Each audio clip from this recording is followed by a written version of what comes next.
자, 오늘 청년부 우리 지금 수련회 진행하면서 어저께는 알고 믿는가, 알고는 믿는가 이런 말씀으로 전했는데 그 사랑하시는 대상이 누군지 알아야 제대로 믿을 거 아니에요?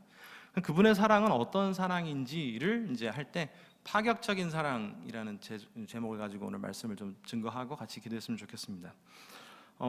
사실은 여러 세대가 오늘 주일학교 아이들이나 중고등부 이렇게 초등학교 아이들이 물론 저 사무실에 아이들이 있습니다만 세대가 스펙트럼이 넓을수록 말씀 전하는 게 사실 타겟팅을 어디로 해야 되느냐가 쉽지는 않아요. 물론 복음은 모든 타겟이 다 되죠. 모든 세대를 다 아우를 수 있지만 또 저도 사람인지라 누군가 청년부에 아무래도 좀 더 맞춰서 준비를 하지 않았겠습니까? 아까 찬양을 하는데 그 뒤에서 이렇게 그 찬송가 불렀잖아요. 근데 찬송을 부르면서 내가 매일 기쁘게 한데 그 청년들은 내가 매일 기쁘게 술래에게 이렇게 뭔가 엇박자가 잘 나가는데 어떤 분들은 내가 매일 기쁘게 술래에게 그래서 이렇게 기도원 박수 이게 딱 보면서 세대가 다 섞여 있구나. 그래서 제가 어느 장단에 지금 해줘야 되는지 성령께서 도와주시라고 생각하지만 하여튼 오늘 핵심은 여러분 우리가 그 사랑의 주체이신 그분의 사랑이 어떤 사랑인지를 요거 하나 딱 붙잡고 가시면 아주 큰 소득이 있지 않을까라는 생각을 합니다.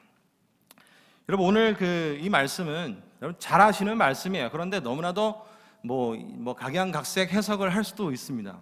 여러분 그거 아세요? 대한민국 충청북도 어느 한 군데에서 우리나라의 대표적인 샘이 있습니다. 샘, 지하수. 예, 그래서 초정리 이런 데 가면 이제 지하수가 많이 나오고 거기가 우리나라 각종 생수 공급하는 수원지가 음성군에도 있고 충청북도 증평 쪽에도 있고 초정 이쪽에 다 있는데 한 우물에서 파가지고 16개 브랜드로 나오는 거 아세요? 그러니까 같은 물인데 우리 물은 이렇다 저렇다 하면서 16개 다른 물이 나와요. 27개의 샘에서 물을 파가지고 한 제품으로 나오는 거 아세요? 이게 얼마 전에 신문에 났던 이야기입니다. 여러분 한 샘에서 하나만 나오는 게 진리인 거예요. 여러분 진리는 이것도 진리 저것도 진리 이것도 맞고 저것도 맞으면 진리가 아니죠. 얼마 전에 사관학교 답안지가 잘못돼가지고 채점이 잘못돼가지고 오답 처리되는 바람에 떨어진 학생들이 10여 명 있었는데 뉴스에서 다시 정답 처리해줘서 붙는다고 되어 있습니다. 사회에도 어떤 평가를 내릴 때는 정확한 답 하나를 요구합니다. 그런데 우리가 예수 믿으면서 우리가 궁극의 진리라고 하는 건 흔들릴 수가 없어요. 그런데 오늘 본문 말씀은 하나의 이야기로 그냥 얘기거리로 이렇게 이야기할 수 있는 부분이 아니고 이 이야기의 핵심은 사실상 예수님이 직접 만들어서 우리 가운데 주신 물론 어떤 경험에 의해서 보고 들으신 것을 얘기하신 건지 아니면 옆 동네에 있던 어떤 사람을 보고 말씀하신 건지 아니면 예수님의 어떤 센스로 아니면 복음을 전하기 위한 주님만의 메시지로 전했는지 이 이야기의 근원은 잘 알 수는 없지만 여하튼 예수님의 입에서 직접 나온 말씀을 누가가 이게 얼마나 임팩트가 있었는지 누가복음에서 굉장히 길게 적습니다. 그래서 여러분 사실 말씀을 전할 때 쉽지 않은 게 뭐냐면 다 알고 있는 얘기를 다시 말씀 전하는 건 쉽지 않아요. 예를 들면 제가 오늘 같은 누가복음에 있습니다만 삭개오 얘기를 하면 전부 다 벌써 삭개오 그러면 주일학교 출신 이상들은 다 이미 뽕나무에 올라가서 기다리고 앉아있거든요. 삭개오가 좀 이따 올라온다 이렇게 기다리고 앉아있기 때문에 아는 말씀을 전하는 것은 사실 쉽지 않습니다. 그런데 아는 말씀일수록 조금씩 오차가 생길 수 있어요. 왜냐하면 이미 알고 있기 때문에 그렇게 깊게 묵상하지 않거든요. 집 나간 아들 돌아오는 얘기잖아. 근데 아버지가 뛰어나가서 안아줬다며 그렇게 하나님 사랑이 이렇게 하면서 그 이야기를 그냥 굉장히 스피디하게 확 지나가 버릴 수도 있는 것이죠.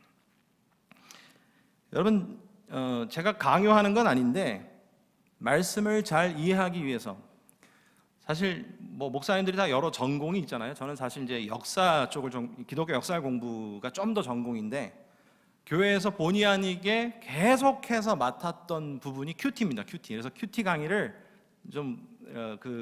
제가 원래 큐티를 이렇게 타고난 사람이 아닌데 한두 번 해봤더니 교회에서 봤을 때 원래 이제 교육자들 중에 가성비 높은 애들이 계속 쓰여지거든요. 그래서 제가 가성비가 높았는지 큐티에 대해서 계속 강의를 했는데 큐티의 가장 첫 번째 중요한 핵심 내용 중에 하나가 뭐냐면 큐티를 만날 때에는 다른 걸 그러니까 참고하면 안 됩니다. 예를 들면 매일 성경이라든지 뭐 생명의 삶이라든지 이런 큐티 책을 보실 때 해설을 먼저 보고 큐티를 하시면 안 돼요.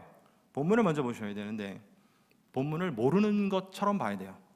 내가 오늘 처음 보는 거지 이러면서 봐야 돼요. 이 내용 이렇게 하면 안 되고 처음 보듯이 봐야 됩니다. 강요가 아니고 오늘 말씀을 처음 보듯이 보셔야 되고, 혹 예수 믿으신 지 얼마 안 되신 분들은 이 중에 이게 무슨 내용이 하시는 분들도 계실 수 있어요. 오늘 사실 이 누가복음 15장이라고 하는 유명한 이 일화가 들어가 있는데 세 가지의 얘기가 들어가 있죠. 첫 번째는 잃어버린 양입니다. 100마리가 있었는데 한 마리가 없어지죠. 그래서 목자가 그 한 마리를 찾으러 갑니다. 그리고 한 마리를 찾죠. 그래서 기뻐가지고 난리를 칩니다. 막 이렇게 거의 뭐 파티를 열고 막 이렇게 해요. 그래서 99마리보다 찾은 한 마리 때문에 기뻐하는 것이 맞다, 당연한 거 아니냐, 이렇게 얘기를 하시죠. 그리고 두 번째가 잃어버린 드라크마라고 하는 돈 단위죠. 단위입니다. 그래서 잃어버린 드라크마가 그렇게 비싼 이렇게 거대 액수는 아닙니다. 이때 당시 노동자들의 품삯이라고 하니까 지금의 노동자와 그때 당시 노동자의 품삯은 매우 다르죠. 저도 최고로 많이 받았던 게, 저는 이제 그 대학생 때 이제 돈 아르바이트 하려고 제일 많이 들어갔던 게 이제 반네루 팀이라 그래가지고 판넬이라는 게 있거든요. 그래서 반생이 돌리는 거 혹시 아시나 모르겠어요. 이게 그 스카이 와가지고 레미콘으로 시멘트 막 뿌릴 때 그 거푸집을 올리는 팀이 있어요. 그걸 빨리 해야 이제 하거든요. 그래서 그 전문 용어로 이제 야리끼리라고 혹시 들어보시는지 모르겠습니다. 그걸 빨리 하고 빠져야 이제 일한 대가가 아니고 일당이 떨어지면 그거를 3일 만에 끝낼 일을 이틀 만에 끝내도 똑같은 액수를 받거든요. 그래서 이제 그런 일을 했는데 제가 그때 당시 일당을 7만 원 정도 받았는데 지금은 얼마까지 올라갔는지 잘 모르겠어요. 근데 지금의 수준으로 받는 거하고 그때 당시 받는 거는 많이 다르죠. 그래서 하루 정도에 받을 수 있는 것을 한 드라크마라고 이야기를 할 수 있는데요. 이 드라크마를 잃어버렸어요. 그래서 한 여자가 있는데 10드라크마가 그 잃어버린 액수죠. 그게 이제 일당에 해당되는 거죠. 그래서 그거를 찾고서 막 난리쳐서 찾았는데 너무 기뻐가지고 그것 때문에 9절에 보니까 또 찾아낸 자 벗과 이웃을 불러 모으고 말하되 나와 함께 즐기자 해서 잃어버린 드라크마만큼 또 파티를, 사실 이제 우리말로 있잖아요. 배보다 배꼽이 큰. 그래서 얘를 10,000원 찾았는데 파티를 20,000원을 했다는 거죠. 이런 식으로 이제 하게 됩니다. 왜 그러냐면 잃어버린 거 찾아가지고 거의 꽁돈 생긴 느낌 그 이상이니까 하게 되죠. 이런 맥락에서 잃어버린 아들 얘기가 나오는 거예요. 그러니까 여러분, 여기에 핵심은 어떤 게 핵심이냐면 잃어버린 한 마리가 다시 찾은 드라크마가 핵심이 아니라 한 목자가 있어서 어떤 사람이 있었는데 잃어버린 양을 찾았으니 그 사람이 얼마나 기쁘겠냐의 핵심이고, 한 여자가 있었는데 그 여자가 잃어버린 드라크마 10드라크마를 찾았단 말이죠. 근데 10드라크마 중에 한 드라크마를 잃어버리죠. 그것을 찾았단 말이죠. 그래서 그 여자가 얼마나 기뻤겠느냐가 핵심인 거예요. 마지막 세 번째 이야기는 아들이 집을 나갔는데 그 아들을 찾았으니 아버지가 얼마나 기쁘겠느냐가 이 말씀의 핵심인 거예요. 그 아들이 어떻게 살았는지 쥐염 열매 먹었는지 물론 그것도 중요한데, 여기서의 가장 큰 핵심은 아들이 돌아온 것 그 이상의 그 아들을 받은 아버지가 얼만큼 기쁘겠느냐의 문제가 여기에 들어가 있는 것이죠. 그런데 우리가 여기서 간과하면, 그냥 가볍게 지나가면 안 되는 게 뭐냐면 이 얘기를 누구한테 했느냐. 여러분, 성경을 잘 보시는 방법 중에 하나가 청자와 화자가 되어보는 겁니다. 이분이 말할 때 이걸 왜 얘기를 했을까 있고, 이 얘기를 할 때 듣는 사람이 누구냐, 어떤 사람 대상으로 하느냐를 얘기하는 것이죠. 대표적으로 누가복음은 이방 사람들 위주로 말씀을 썼다면 마태복음 같은 경우에는 이스라엘 전통을 그렇게 해석하진 않아요. 왜냐하면 듣는 사람들이 대부분 유대인이니까 굳이 그렇게 해석을 하지 않습니다. 근데 이렇게 청자가 다르기 때문에 말씀에 대한 어떤 이렇게 폭이라든지 해석이 좀 다를 경우가 있거든요.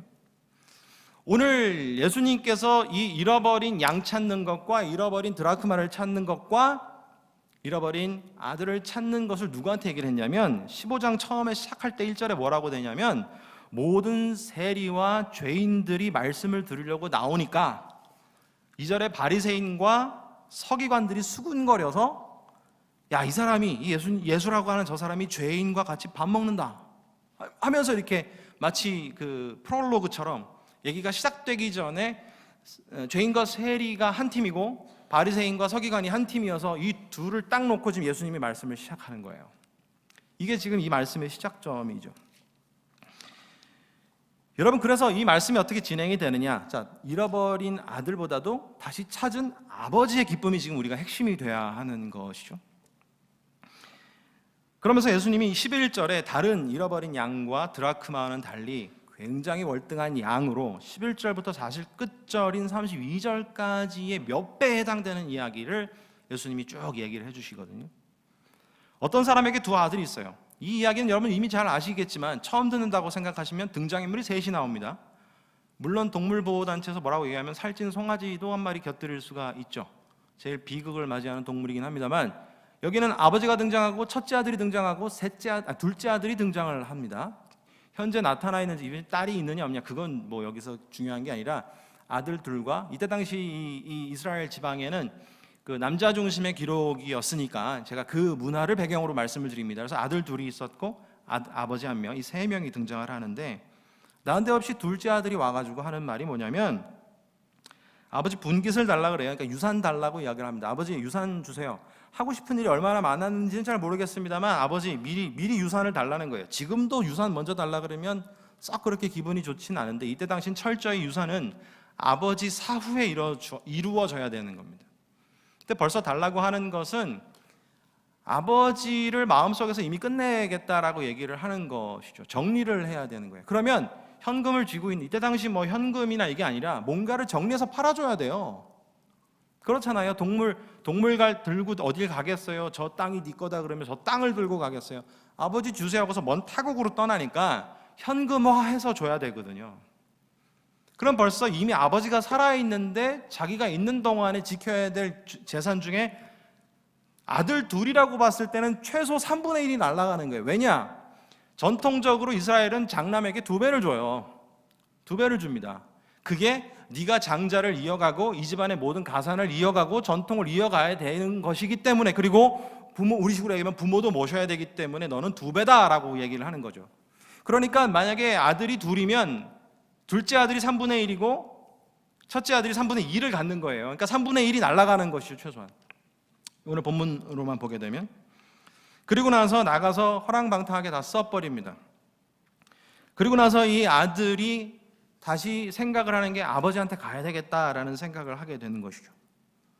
그 아버지한테 가는데 이 사람이, 이 아들이 뭐라고 얘기하냐면 19절에 보니까 지금부터는 아버지의 아들이라 일컬음을 감당하지 못하겠나이다. 나를 품꾼의 하나로 보소서 하리라 하고. 그러니까 야, 내가 아버지한테 이제 이 자존심 죽이고 들어가야 되는데 자존심이 지금 뭐 대수냐, 내가 죽게 생겼는데.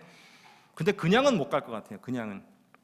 여러분 이거 조금 바꿔서 생각해 보시면 이해가 되실 수 있는데, 여러분 집안 가산을 다 거의 날리다시피 한 애가 어디서 뭘 하는지 모르는데 허랑방탕하게 쓰고 몸도 상해갖고 지 형하고 등지고 나간 놈이 다시 들어온다 그러면 야, 드디어 우리 집안에 평화가 오겠구나 하겠습니까? 그때부터 제 2라운드가 시작이 되겠습니까?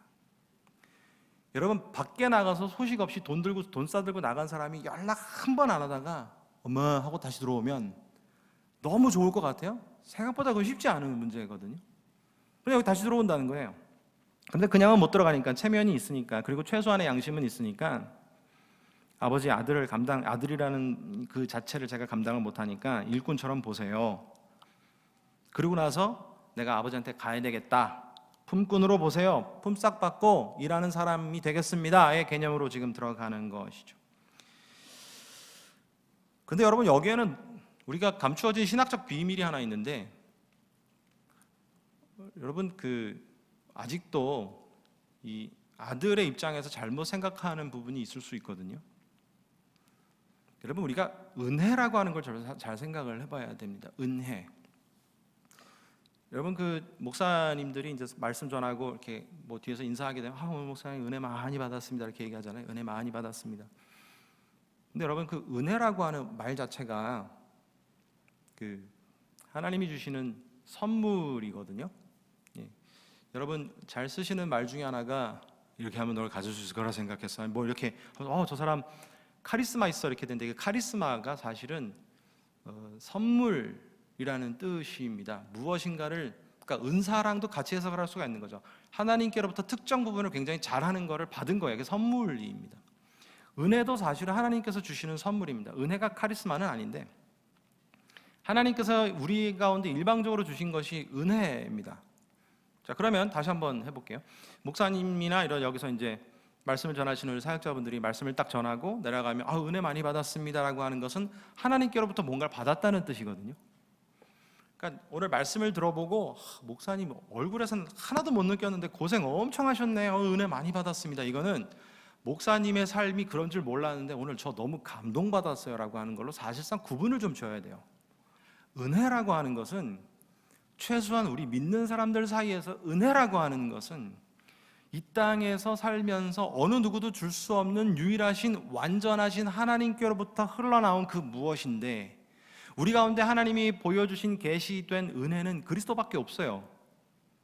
말씀을 들었는데 나 같은 사람이, 나 같은 부족한 사람이 뭐라고 날 또 구원해 주셨고, 그 예수님께서 나의 구주라고 선포해 주셨는데 그 테두리 안에 나를 넣으시니 이것이 얼마나 감사한지 몰라요. 이게 말씀을 들었는데 그게 너무 명확해지는 거예요. 그게 은혜 받은 거예요.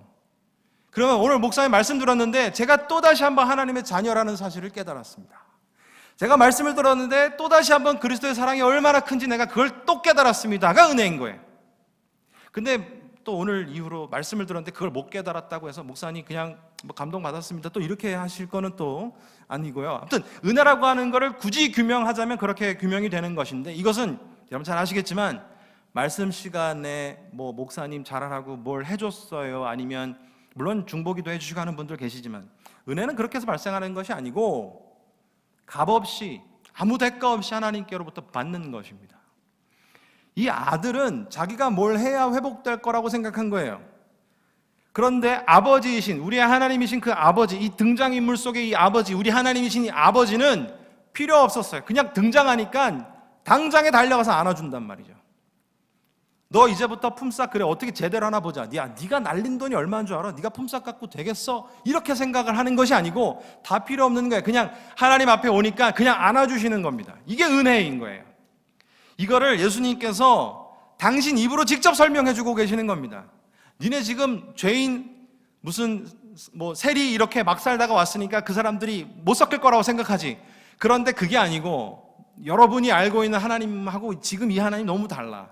이 하나님이 어떤 하나님이냐면 양 한 마리조차 귀하게 여기는 목자의 마음. 여러분 사실 99마리 두고 한 마리 찾는 건 말이 안 되거든요. 99마리 무슨 일 어떻게 생기려고요? 드라크마 하나 찾아가지고 10드라크마 다 쓰는 게 지혜로운 사람입니까? 아니에요.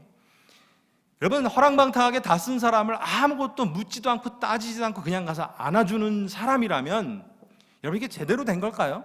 화가 안 나요? 나겠죠. 근데 하나님께서는 이것을 지금 우리 가운데 다가오셔서 이미 그리스도의 사랑이 무엇인지 말씀하시면서 이걸 파격이라고 이야기를 하시는 거예요.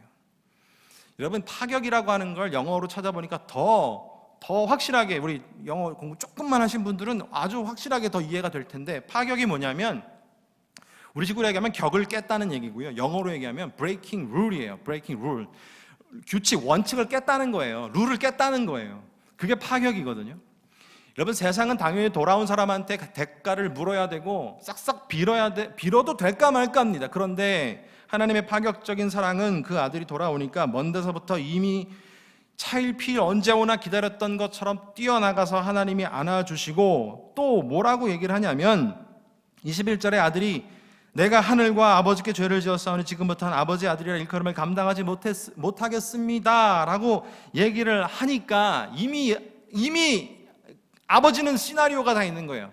너는 집 나가기 전이나 집 나간 다음이거나 다시 똑같아. 그냥 넌 내 아들이야. 이렇게 해서 계속해서 은혜를 부어주시면서 못 믿겠어? 내가 이렇게 해줄게. 종들을 부릅니다. 22절에 제일 좋은 옷을 입혀라 라고 얘기를 합니다. 여러분 이때 당시는 지금처럼 의복을 쉽게 입을 수가 아니에요. 여러분 이 옷은 그때 당시에 신분을 얘기하는데 아들로서 입을 수 있는 제일 좋은 옷을 입힌 겁니다. 두 번째, 옛날에는 여러분 도장 이게 아니라 손에 가락지 껴서 그 가락지로 찍고 그 가락지가 그 사람이 어떤 포지션에 있는지를 나타내 보여주는 거예요. 포지션, 자기 신분, 아들로서의 옷과 가락지를 통해서 완전히 회복시켜 주셨고, 두 번째, 품꾼하고 아들하고 완전히 구분되는 건 맨발이냐 신발이냐인데 신발 신겨라 라고 얘기를 하는 것이죠. 우리는 하나님한테 갈 때 아니면 신앙생활을 할 때 내가 뭘 해야 되는 거 아니냐, 여러분 엄청난 죄를 지었으면 내가 어떤 걸 해야 되는 거 아니냐, 자꾸 이런 생각을 통해서 가는데, 은혜는 그렇게 해서 부어지는 것이 아니고 전적으로 하나님께서 품어주시기 때문에 발생하는 것이 은혜입니다. 여러분, 그래서 예수 그리스도를 믿는 우리는요, 가끔은 긍정적인 단어로 좀 들어주시면 좋겠는데, 가끔은 뻔뻔해지셔야 돼요. 주님 앞에 나오는 게 나 같은 게 뭐라고. 아주 쉬운 문제를 하나 드릴게요. 병원은 건강한 사람이 있습니까? 아픈 사람이 있습니까? 병원은 건강한 사람이 많이 갑니까? 아픈 사람이 많이 갑니까? 아픈 사람이 많이 가잖아요. 교회는 의인이 많이 있는 곳입니까? 죄인이 많이 있는 곳입니까? 교회는 원래 죄인이 많은 곳이에요. 교회는 원래 죄인이기 때문에 다 알고 주님이 부르십니다. 우리 청년부 어저께 기억하십니까? 여러분이 젊을 때 짓는 죄가 있어요. 우리 숨쉬기만 해도 죄 많이 짓잖아요. 그런데 이미 이 지구상에 존재하는 죄는 하나님 앞에 새로울 것이 있습니까? 없습니까? 새로울 것이 아무것도 없어요. 인간이 얼마나 악한지를 하나님은 너무 잘 아시거든요. 하나님 너무 잘 아세요. 여러분, 지금 1월 달이니까 혹시 성경 통독 들어가신 분 계십니까? 우리에게 창세기는 참 익숙하지 않습니까? 창세기에서 출애굽기까지는 어느 정도 쭉 가다가 이 레위기나 신명기, 민수기에서 난관에 봉착하면서 마태로 다시 점프하시는 분들이 종종 계십니다. 그러니까 항상 신년이 되면, 새해가 되면 두 가지를 다짐하죠. 성경 통독 때문에 창세기부터 시작을 합니다. 그런데 이제 사무엘이나 사사기부터는 성경이 들러붙어 가지고 넘어갈 때 촥촥 넘어가죠. 그냥 막 이렇게 같이 통으로 넘어가죠. 창세기면 잘 넘어갈 수도 있어요. 수학으로 따지면 집합 쪽하고 비슷한 느낌인데, 또 하나는 뭐냐면 항상 그 다이어트를 결심을 합니다. 원래 주님 부르시는 그날까지 항상 믿음, 소망, 사랑, 다이어트는 같이 하는 거잖아요. 5년간 입지 못한 옷은 앞으로도 못 입습니다. 제가 많이 써드린 거예요. 사실 3년입니다. 여러분, 그걸 쳐다보면서 살 빼서 입으리라. 여러분, 주님이 먼저 오십니다.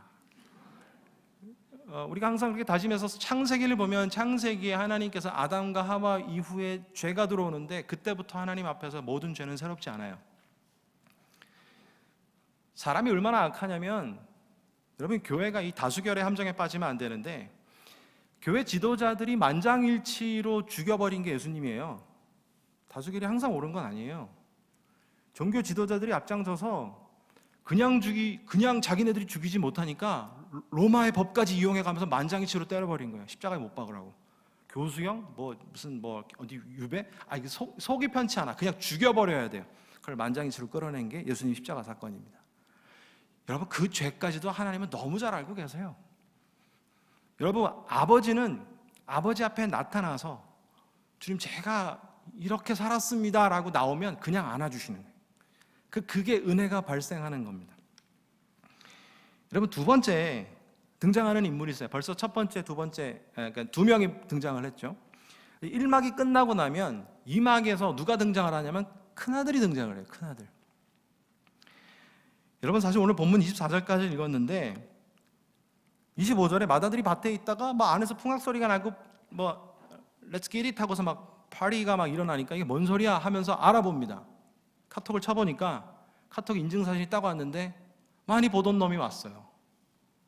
그리고 꼴을 보니까 좋은 옷을 입고, 이건 누가 입혀주지 않는 이상은 입은 옷이 아닌데 와서 이렇게 됐는데, 심지어 그 애지중지 아끼고 맨날 내가 밤낮으로 염을 먹이던 소를 잡아놨어. 야, 이게 뭔 일이냐? 이 큰아들은 동생이 돌아올 거라는 기대 자체를 아는 거예요. 동생 잡아가지고 하는 거예요. 파티라고 하니까 너무 열받아가지고 아버지한테 쫓아갑니다. 28절에 그가 노하여 들어가고자 하지 아니하거늘, 들어가자니까 안 들어가는 거예요. 아버지가 나와서 권하는 것이죠. 야, 왜 그래? 들어와. 네 동생 왔어. 지금 죽은 줄 알았던 네 동생이 왔단 말이야 라고 얘기하니까 29절에 아버지께 대답하여 이르되, 첫째 아들이 말하는 거죠. 내가 여러 해 아버지를 섬겨 명을 어김이 없거늘 내게는 염소 새끼라도 주어서 나와 벗으로 즐기게 하신 일이 없습니다. 그리고 저 창녀들하고 허랑방탕하게 놀다 온, 그리고 그 아들같이 내 동생같이 여기기도 싫은 그 놈이 왔는데, 사람 하나 왔는데 소를 잡아요? 이게 말이 안 되는 거 아닙니까? 31절과 32절에 핵심을 찌르시죠. 아버지가 이르되 야, 얘야, 너는 항상 나랑 있었는데 뭐가 불만이야? 너는 항상 나랑 있었어. 그게 뭐가 불만이야? 이미 다 네 거 아니야. 3분의 1 정리해서 내가 팔아줬잖아. 그럼 나머지 네가 보이는 대로 다 네 건데 3분의 2가 네 거, 이미 네 거잖아. 저게 내게 될까? 이게 고민할 필요가 없잖아. 내가 이미 3분의 1을 정리해서 줬으면 나머지는 싹 다 네 건데 뭐가 부족하다는 거냐? 소가 네 거여서 네 거한테 안 물어보고 네 거 지금 소유물이 줄어들어 갖고 화내는 거야? 동생 잡아줬다고?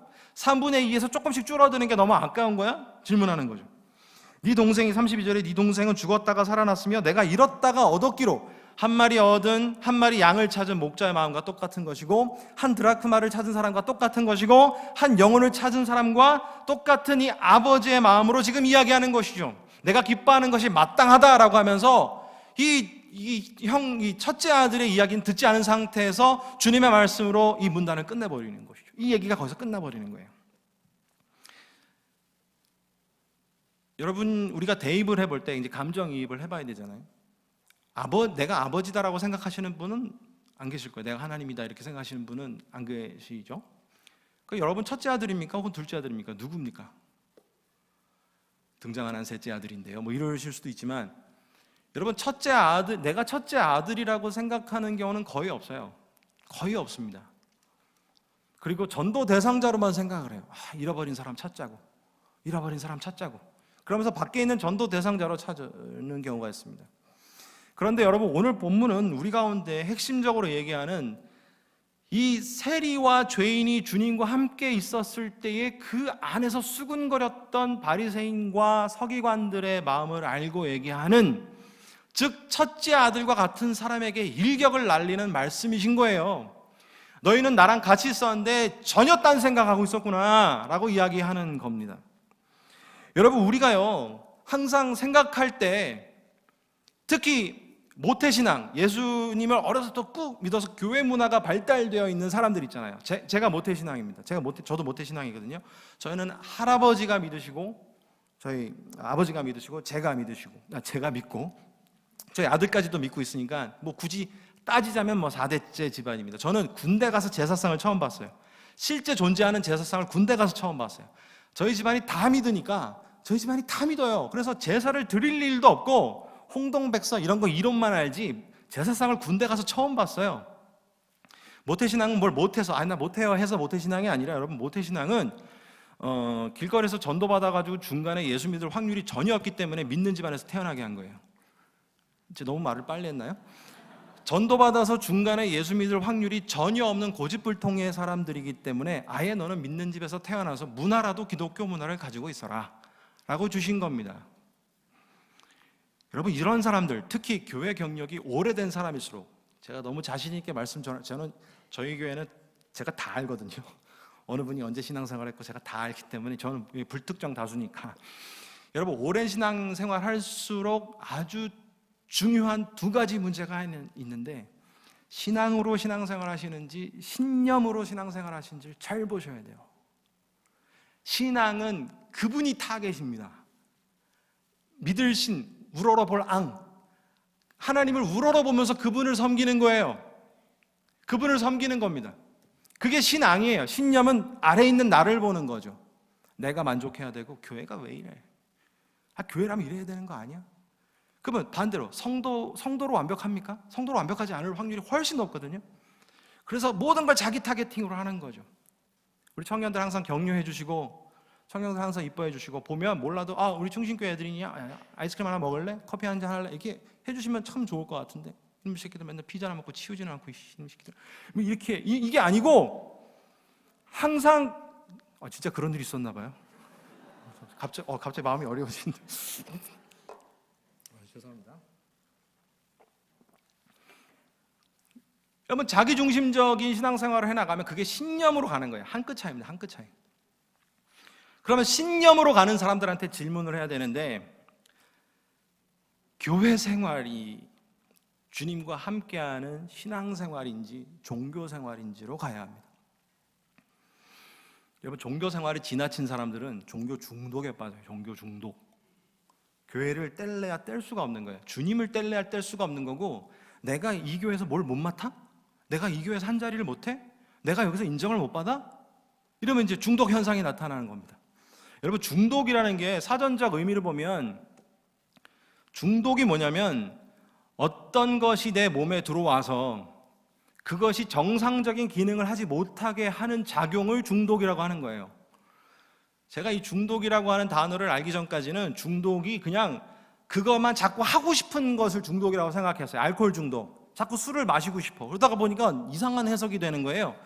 우리 아마 여자분들은 잘 아실 건데 이제 아기들 출산해 보시면 임신 중독이라는 게 있잖아요. 임신 중독. 임신 중독의 현상이 임신성 당뇨라든지 뭐 고혈압이 온다든지 뭐 이런 것들이 임신인데, 애를 임신했는데 또 임신하고 싶은 게 임신 중독인 줄 알았어요. 저는 자꾸 임신 중독. 나 임신을 해야 돼. 뭐 자꾸 이렇게 해서, 그래서 사전을 찾아봤더니 어떤 한 현상이 자기의 신체나 정신적인 영향을 줘서 정상적 기능을 못하게 하는 겁니다. 교회 안에 종교 중독인 사람들은 교회를 뗄래야 뗄 수가 없는, 지금 되게 지금 부정적으로 얘기하는 거예요. 교회와 자기가 뗄래야 뗄 수가 없는 것으로 생각을 해 나가는 거예요. 그래서 자꾸 교회 안에서 뭘 해야 되고 교회 안에 자꾸 자기가 드러나야 되는 거예요. 그 신앙이 아니죠. 신념으로 살아가는 것이죠. 오늘 이 아들은 철저히 종교 중독자인 거예요. 아버지랑 같이 있었어요. 내 안에 예수 그리스도의 통치와 다스림이 있는지가 중요한 게 아니고, 내가 교회에서 이렇게 존재성을 나타낼 수 있는, 내가 3분의 1을 받았으니 그거 확보하는 거에서 줄어나가는 게 너무 겁나고 무섭고 짜증나고 스트레스 받는 거예요. 그래서 아예 불필요한 놈은 나갔으면 좋겠어요. 그 둘째 아들이 다시 들어온다고 그러니까 너무 마음이 불편한 거예요. 여러분, 이게 전형적인 종교 중독인 겁니다. 여러분, 예수 그리스도가, 여러분, 저도 이 말하면서 참 자유롭지 못한데, 저도 사람인지라 교회 안에서 불편하게 한 사람이 있습니까 없습니까? 다 있죠. 저라고 없겠어요? 제가 예수님이 아니잖아요. 그래서 교회 안에 보면 불편한 사람이 있어요. 우리 교회 현상을 항상 정보를 주시는 분이 있습니다. 뭐가 잘 안 되는 걸 저한테 찾아오셔서, 목사님 이게 잘 안 되고 있습니다. 이게 잘 안 되고 있습니다. 저도 알거든요. 확인시켜 주셔서 감사합니다. 근데 그건 이제 스트레스 받는 거죠. 그리고 목사님, 누구누구 목사님 말씀 들어보셨어요? 어느 교회 말씀 들어보셨어요? 어느 교회 개척했는데 거기 벌써 200명, 300명이 됐는데 설교 들어보셨어요? 아니, 안 들어봤습니다. 말씀을 너무 잘 전해. 어떡하라고? 그 목사님 제가 뭐 벤치마킹해서 똑같이 설교를 하라고요? 여러분, 우리가 신앙생활을 할 때 철저히 그리스도가 기준이 되지 않으면요, 십자가는 절대 이루어질 수가 없는 거예요. 예수님은 저 사람을 위해서 죽었는데 난 저 사람이 너무 싫어. 여러분, 이게 얼마나 큰 모순입니까? 예수님은 저 사람 때문에 십자가 달려서 그 고통 다 당하셨는데 나는 저 인간이 안 보였으면 좋겠어. 여러분, 이런 일이 비일비재하게 발생하잖아요. 잘못됐다고 말하고 싶은 게 아니라 그런 일이 날마다 발생합니다. 교회는 굉장히 재미난 게 뭐냐면, 이 우리 김 목사님 앉은 자리에 어떤 사람이 있고 저 대각선 끝에 어떤 사람이 앉아있는데 둘이 되게 불편해요. 관계가 만약에 불편해요. 저기 대각선이라고 누가 계신다. 저기 아무도 없죠. 저 세 가족 지금 플랜카드 뒤에 누가 숨어 있거든요. 근데 김 목사님하고 굉장히 불편한 관계인데, 사람은 서로 안 보여도 같이 공간에 있다는 사실만으로도 엄청 불편해요. 사람이 희한한 컴퓨터예요. 딱 감지하면 너무 불편해요. 여러분, 그때마다 어떻게 하실 거예요? 교회 옮기실 거예요? 그때마다 그 예배 피해서 다니실 겁니까? 저희 교회 같은 경우에는 11시에 전부 다 한 방에 예배를 다 드립니다. 중고등부, 뭐 주일학교부터 청년부 해가 다 한 방에 다. 좁은 공간 알뜰하게 쓰려고 쫙 해갖고 한 방에 딱 드리고 딱 끝나는데, 그런 교회는 더 힘들어요. 1부 예배 있고 2부 예배 있고 3부 예배 있으면 피해라도 다니지. 근데 꼭 그런 분들이 2부 예배 오면 3부 예배 오는 사람을 만나요. 이게 여러분, 우리가 이런 불편함이 있을 때 불편함이 존재하지 않을 수는 없어요. 다 존재합니다. 종교 중독은 그걸 쳐내기 위해서 노력합니다. 종교 중독은 내 신념이 맞기 때문에 그 사람을 위해서는 살찐 송아지는커녕 살찐 닭, 치킨 한 마리 안 사요. 그런데 은혜 입은 자는, 내가 이미 품꾼이었는데 그대로 날 받아주신 그 아버지가 감사해서 아버지 흉내라도 내보려고 주님 앞에 기도합니다. 주님, 너무 미운데 어떡합니까? 이 기도하게 되는 거예요. 그러면 여러분, 하나님이 힘을 주시는 거예요. 사람의 힘으로 안 됩니다. 사람의 힘으로 그렇게 되는 줄 알아서 절대 안 됩니다. 여러분, 제가 우리 어르신들 계시니까 자식이 바뀌어 집니까? 자식이 바뀌어요? 자식의 헤어스타일을 바꿔보신 적 있어요? 절대로 못 바꿔요. 40일 금식해도 안 돼요.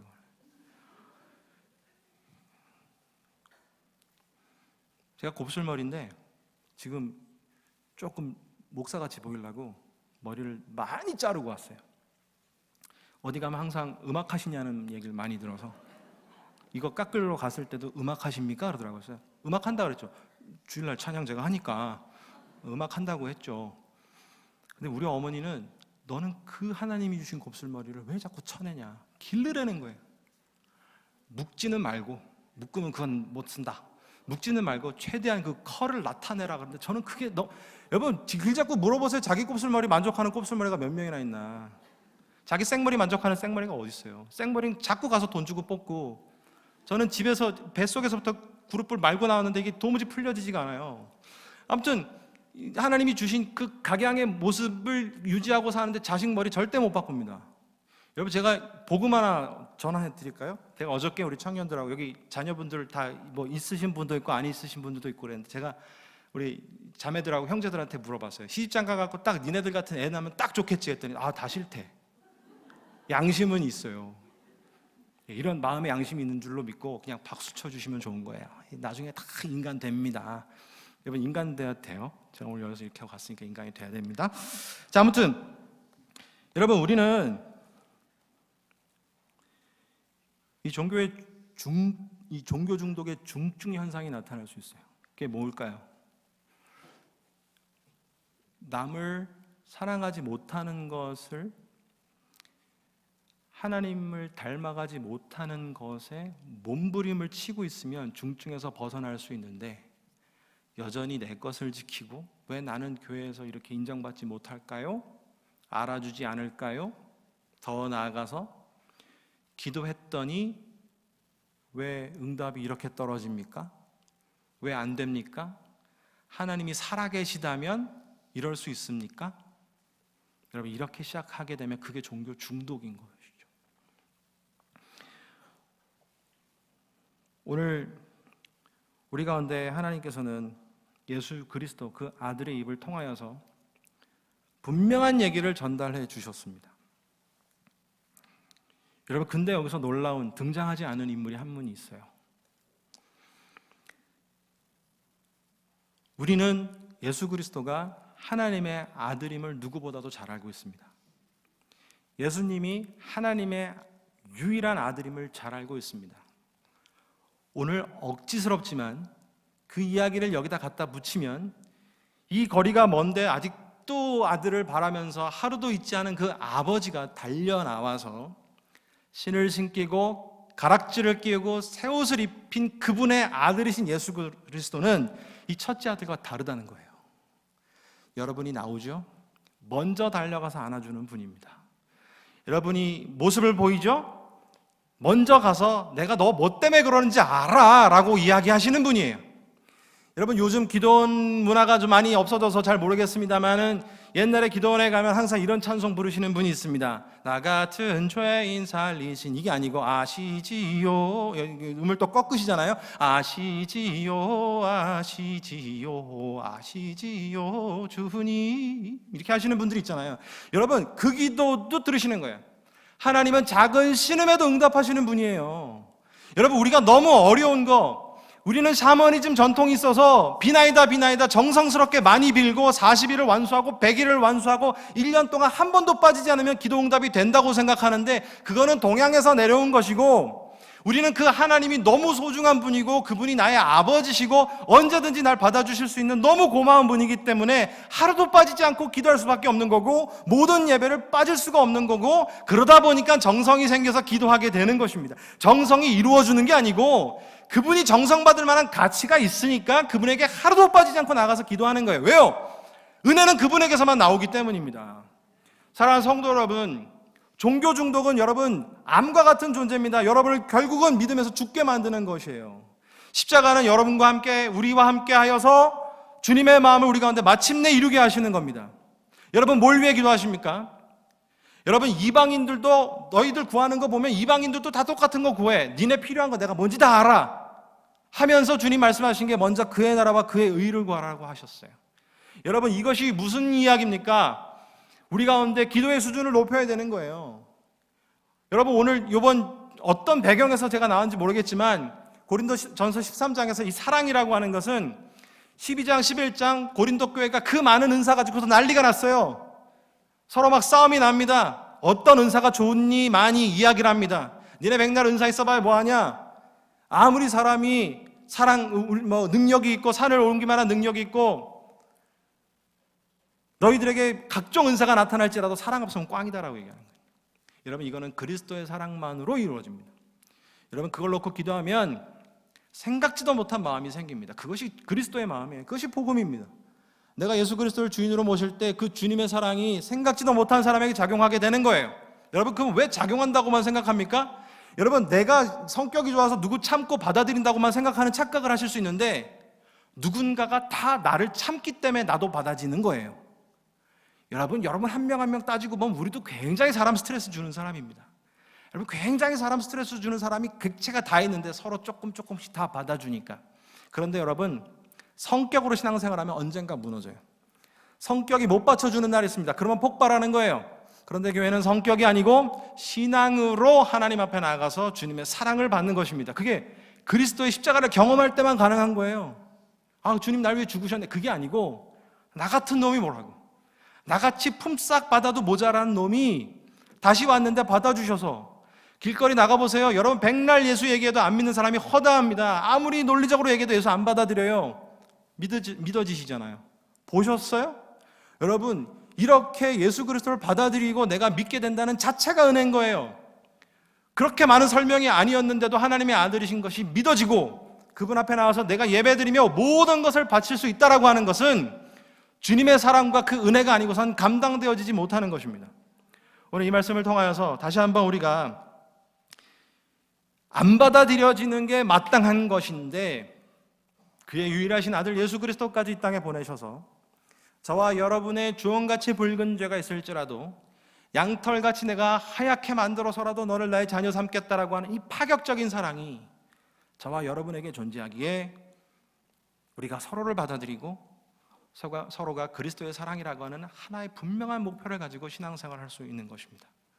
이루어지지 않을 것 같지만 주님, 누군가가 저를 받아들이고 그리스도가 저를 받아들인 것처럼 저도 받아들이는 사람 되어서 예수 그리스도의 향기가 저로 인하여 나가게 하여 주시옵소서.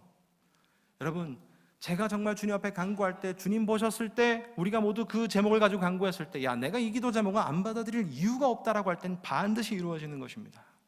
이 말씀을 통하여서 우리 충신교회 모든 성도 여러분, 청년 여러분, 정말 예수 그리스도의 파격적인 사랑으로 서로 뜨겁게 사랑하고 그 파격적인 사랑이 충신교회와 더 나아가 이 지역과 이 한국교회를 섬길 수 있는 그리스도의 사랑의 십자가의 능력이 나타나실 수 있기를 예수 그리스도의 이름으로 축원합니다.